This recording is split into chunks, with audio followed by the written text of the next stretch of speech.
今天我们将采用一个古老、充满争议的投资策略——马丁格尔策略来做回测计算。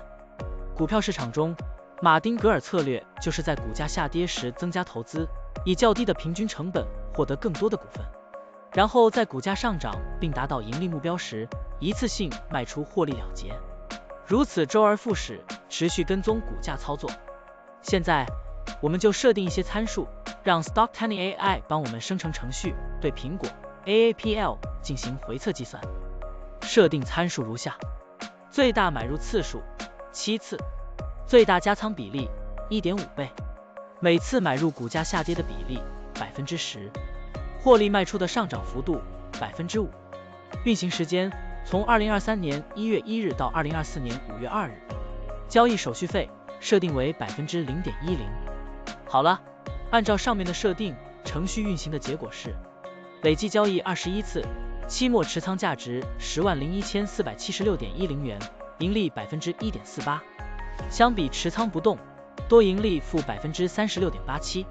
可以看到，橙色的持仓价值曲线比股价曲线更平缓。我们换一组参数，再尝试一下。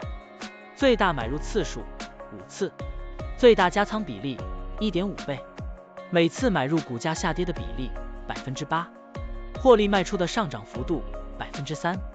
这样就可以得到新的回测结果。累计交易34次，期末持仓价值10,003,768.18元，盈利 3.77%。相比持仓不动，多盈利负 34.58%。股票的波动特性不一样，盈利效果就不同。参数设定不同，盈利效果也会不同。怎样找到最优的组合呢？请评论区留言，让 Stocktiny AI 来帮助你。